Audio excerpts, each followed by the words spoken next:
ณะวิทยาศาสตร์คอมพิวเตอร์ข้าพเจ้าจะมานำเสนอเกี่ยวกับวิธีสร้างวิธีนำใช้กล้องจุลทรรศน์เป็นสไตล์ DIY เนาะซึ่งอุปกรณ์ของเขาจะประกอบมีโทรศัพท์อันที่2แมนสกอตอันที่3แมนกิฟกับสกอตนี่จะใช้น้ำกันหรือว่าเขาจะใช้อันที่2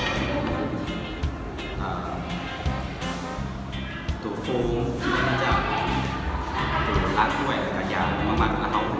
จะมาเห็นแบบนี้กับจอคือและที่สำคัญคือผ่านไปคือเลนที่เอาไว้ขยายซูมเป็นกล้องจุลทรรศน์ซึ่งความซูมของมันจะประมาณ30 เท่า 30 คูณและปัญหาได้จาก DVD หรือ CD และที่สำคัญที่หาได้ง่ายคือหาได้มาจากในเสื้อที่เขาดินปัจจุบันแล้วเขาจะเอาเลนนี้มาใส่สิ่งที่เขาเขียนไปแล้วเนาะก็คือตัวนี้ไม่เป็นสำหรับยึดติดกับโทรศัพท์อันนี้มีที่1เนาะเมื่อเขายึดติดกับโทรศัพท์แล้วเพื่อให้มันเคลื่อนกับตัวนี้แล้วเขาหันไปเปิดกล้องธรรมดาโอเคเปิดกล้องธรรมดาเพื่อจะใช้กล้องให้เป็นขยายเบิ่งสิ่งต่างๆน้อยหรือว่าวิธีที่2นั่นก็คือเขาจะใช้กิฟดีกับเอาอันนี้ใส่แล้วก็เอาใส่พร้อมกับสกอตติเนาะแต่ว่าเขาจะเห็นวิธีง่ายนั่นคือเขาต้องใส่อันนี้ก็ได้ง่ายกว่าหรือว่าจะเห็นวิธีก็ได้ที่ง่ายกว่าเนาะเพราะว่าเขาจะพูดอยู่ยากสิเวลาตอนสกอตติเพียงแต่เอาอันนี้ใส่ตรงกลางน้ำจอห้องมาใส่แล้วมาทดลองกันเลยแล้ววิธีใส่ก็คือเราสามารถเดี๋ยวพูดว่ามันใช้ได้ผลโบเนาะเอาเข้ากล้องเราต้องใช้ในการเข้าไปใกล้ๆคนใกล้ๆเดี๋ยวเปิดเสียงขึ้นจริงจังนะครับเข้าไปใกล้แล้วเขาจะซูมในซีนที่มันเป็นอันตัวน้อยนะก็คือเขาจะเห็น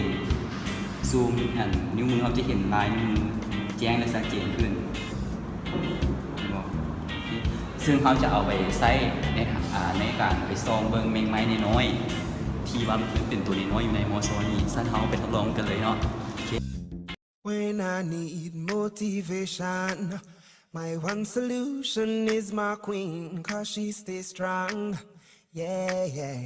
She is always in my corner, right there when I wanna. All these other little rendezvous.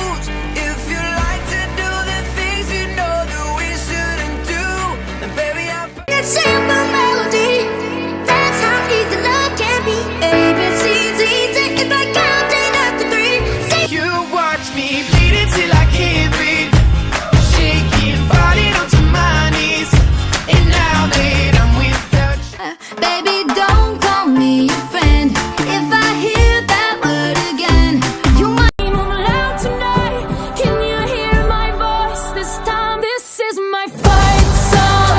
Take back my แอปพลิเคชันนี้ชื่อ ICU แต่ยังบริปล่อยให้นำใช้เถื่อย้อนว่ากำลังสร้างและยังพัฒนาอยู่โดยทานแกนเป็นนักศึกษาปริญญาเอกที่มหาวิทยาลัยมหิดลที่ประเทศไทยที่ยังพัฒนาอยู่เพื่อให้นักศึกษาวิทยาศาสตร์และคนอื่นที่สนใจเพื่ออัปโหลดรูปและถ่ายจากการประดิษฐ์กล้องจุลทรรศน์ทางโทรศัพท์มือถือเพื่อแชร์ในโลกโซเชียลเหมือนกับ Instagram นั่นเอง ในมุมคนทุกคนเป็นตาอยากทดลองเห็นอยากใช้เลยบอกเพราะว่าสิ่งนี้มันจะเป็นสไตล์ที่เอาไว้คือ do it yourself ซึ่งมันมีประโยชน์หลายสำหรับในยุคปัจจุบันนี้สำหรับคนที่ว่าเรียนเกี่ยวกับภาควิชาศิลปะวิทยาหรือคนที่เรียนวิชาที่สนใจเนาะเพราะว่าสิ่งประดิษฐ์นี้คนที่เป็นฐานเกียรติบุรคากรของที่เป็นคนประเทศไทยคนที่คนนี้ซึ่งมันจะมีประโยชน์หลายเนาะเพราะว่าตะกอนทันแมนเขาจะไปห้องแลบจะใช้กล้องจุลทรรศน์อันใหญ่ๆซองจะเรียนถึงซองเพราะว่ากล้องจุลทรรศน์มันจะมีหลายแล้วมันจะหนึ่งอย่างนี่คือเอาออกไปนอกก็ได้มันนานเพราะว่าสิ่งที่เขาประดิษฐ์นี้เนาะมันจะง่ายและก็สบายและก็หาซื้อได้ตามอุปกรณ์เครื่องใช้สอยเนาะสำหรับมีเท่านี้แหละที่ข้าพเจ้าจะนำเสนอฉะนั้นมีอันไหนที่ผิดพลาดข้าพเจ้าก็ขออภัยหลายครับ